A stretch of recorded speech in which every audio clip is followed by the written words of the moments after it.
Assalamualaikum warahmatullahi wabarakatuh. Selamat pagi anak-anak, apa kabar? Semoga dalam keadaan sehat dan selalu dalam lindungan Allah Subhanahu wa Ta'ala. Walaupun kita belajar di rumah, tapi kita tetap harus semangat.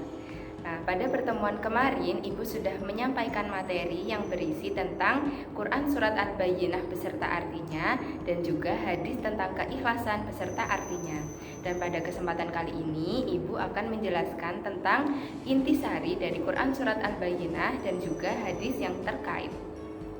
Sebelum kita memulai pembelajaran pada pagi hari ini, kita memulai dengan berdoa terlebih dahulu.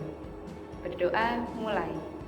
Raditu billahi robba wa bil islami dina wa bi muhammadin nabiyya wa rasula rabbi zidni ilma warzuqni fahma amin. Langsung saja di sini Bu Uhti akan menyampaikan yang pertama intisari dari Quran Surat Al-Bayyinah. Surat Al-Bayyinah itu seperti yang sudah Bu Uhti bahas kemarin, Surat Al-Bayyinah adalah surat yang ke-98 termasuk dalam golongan surat Madaniyah, yaitu surat yang diturunkan di kota Madinah. Nah, surat Al-Bayyinah ini memiliki arti yaitu bukti yang ada asbabun nuzulnya. Jadi pada zaman dahulu ketika Islam datang, ketika ajaran tauhid datang dan mengajarkan, mendakwahkan kepada kaum Yahudi dan Nasrani, mereka itu menolak, gak mau untuk masuk ke ajaran Islam, tidak mau untuk masuk menganut ajaran tauhid, yaitu menyembah Allah Subhanahu wa Ta'ala. Nah, kenapa kok mereka menolak? Karena menurut mereka tidak ada bukti yang nyata kalau agama Islam itu adalah agama yang benar, karena mereka membutuhkan bukti yang nyata. Nah, di sini ketika Rasulullah SAW dilahirkan dan membawa risalah tentang Islam yang merupakan Rasul utusan Allah yang terakhir dan diberikan mukjizat berupa Al-Quran, sudah banyak sekali tanda-tanda atau bukti bahwa Islam adalah agama yang benar. Tapi tetap saja kaum Yahudi dan Nasrani itu menolak, tetap tidak mau untuk masuk ke dalam ajaran agama Islam. Nah, di sini mereka berkhianat. Nah, di dalam Quran Surat Al-Bayyinah juga menegaskan bahwa orang-orang yang diterima ibadahnya, orang-orang yang akan Allah terima amal ibadahnya adalah yang memenuhi dua syarat, yaitu yang pertama ikhlas dan yang kedua adalah sesuai dengan syariat yang diajarkan oleh Rasulullah Shallallahu Alaihi Wasallam. Jadi ketika kita melakukan ibadah, ketika kita beramal tetapi kita tidak ikhlas dan kita juga tidak sesuai dengan tuntunan Rasulullah SAW, maka amalan kita akan tertolak, Allah tidak akan menerimanya.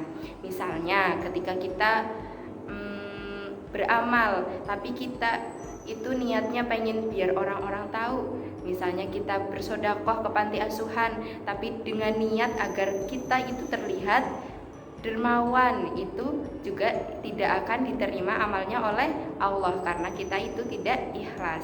Dan yang kedua sesuai ajaran Nabi Muhammad SAW. Jadi kita tidak boleh berlaku syirik, tidak boleh percaya dengan tahayul, dan tidak boleh berlaku bid'ah. Bid'ah itu adalah amalan yang tidak dianjurkan oleh syariat Islam. Tidak ada contohnya dari Nabi Muhammad SAW. Dan juga yang kedua yaitu intisari dari Quran Surat Al-Bayyinah, dan yang kedua intisari dari hadis tentang keikhlasan. Sebenarnya sama intisari dari Quran Surat Al-Bayyinah dan hadis tentang keikhlasan. Dua-duanya itu menegaskan bahwa amalan itu akan diterima apabila kita ikhlas, dan yang kedua sesuai syariat yang diajarkan oleh Nabi Muhammad SAW. Nah, yang kedua yaitu tentang intisari dari hadis terkait. Sebelumnya Ibu bacakan terlebih dahulu arti dari hadis yang sudah Bu Uhti sampaikan kemarin. Nah, artinya Imam Ahmad mengatakan telah menceritakan kepada kami Ishaq ibnu Isa, telah menceritakan kepada kami Abu Ma'syar. dari Abu Wahab Maula Abu Hurairah, dari Abu Hurairah radhiyallahu anhu yang mengatakan bahwa Rasulullah Shallallahu alaihi wasallam pernah bersabda, "Maukah aku beritahu kepadamu tentang sebaik-baik makhluk?" Mereka menjawab, "Tentu saja mau, wahai Rasulullah." Rasulullah bersabda, "Seorang laki-laki yang memegang kendali kudanya di jalan Allah Subhanahu wa Ta'ala, manakala terjadi serangan musuh, maka dia menunggangi kudanya dan memajunya menghadapi musuh. Maukah aku beritahukan kepadamu tentang sebaik-baik makhluk?" Mereka menjawab, "Tentu saja mau, wahai Rasulullah." Rasulullah Shallallahu alaihi wasallam bersabda, "Seorang lelaki yang berada di kumpulan ternak kambingnya mendirikan sholat dan menunaikan zakat. Maukah aku ceritakan kepadamu tentang seburuk-buruk makhluk?" Mereka menjawab, "Tentu saja mau, ya Rasulullah." Rasulullah Shallallahu alaihi wasallam menjawab, "Orang yang meminta kepada Allah Subhanahu wa Ta'ala dan Allah Subhanahu wa Ta'ala tidak memberinya." Nah, intisarinya makna dari hadis yang terkait yaitu senantiasa menyembah hanya kepada Allah Subhanahu wa Ta'ala dengan niat ikhlas semata-mata karena Allah Subhanahu wa Ta'ala. Dan ketika kita dihadapkan dengan kondisi ketika kita sedang sibuk bekerja, ketika kita sedang sibuk dengan aktivitas yang lainnya, tetap kita harus yang pertama memprioritaskan Allah Subhanahu wa Ta'ala. Jadi di sela-sela kesibukan kita ketika azan berkumandang, kita tetap harus langsung wudhu dan sholat, yaitu mengutamakan Allah. Dan yang kedua, selalu memurnikan agama Allah dari ajaran-ajaran syirik, khurafat, tahayul, dan bid'ah. Jadi kita harus memurnikan ajaran agama Islam, yaitu yang tadi sesuai dengan apa yang dicontohkan oleh Rasulullah Shallallahu alaihi wasallam. Kemudian, anjuran untuk senantiasa mendirikan sholat dalam arti menjalankannya dengan menghadirkan hati untuk hormat kepada zat yang disembah, agar terbiasa selalu tunduk kepadanya dalam berbagai aspek kehidupan. Kemudian, anjuran untuk menunaikan zakat dalam arti memberikan sebagian kekayaannya kepada orang-orang yang berhak sebagaimana ditentukan dalam Al-Quran. Jadi anjuran untuk bersedekah, infak, dan zakat kepada orang-orang yang sudah dijelaskan dalam Al-Quran. Kemudian selalu ikhlas dalam beribadah kepada Allah, baik ucapan maupun perbuatan. Sesungguhnya orang-orang yang kafir dari golongan ahli kitab dan musyrikin itu sejahat-jahat makhluk, dan Allah akan memasukkan mereka ke dalam neraka jahanam yang kekal di dalamnya.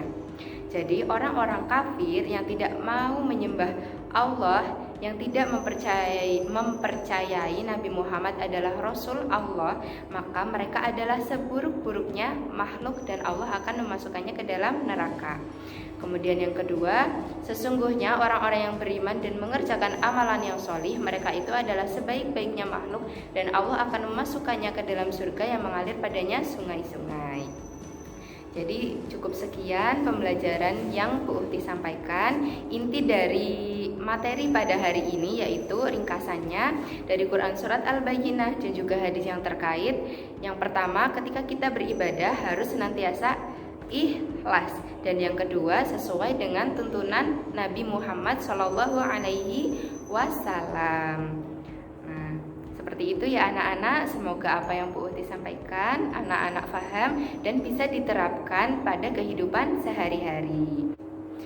Nah, insya Allah pada pertemuan berikutnya Bu Uhti akan membahas tentang hukum bacaan idhar syafawi yang terkandung dalam Quran Surat Al-Bayyinah dan juga hadis yang terkait, hadis tentang keikhlasan.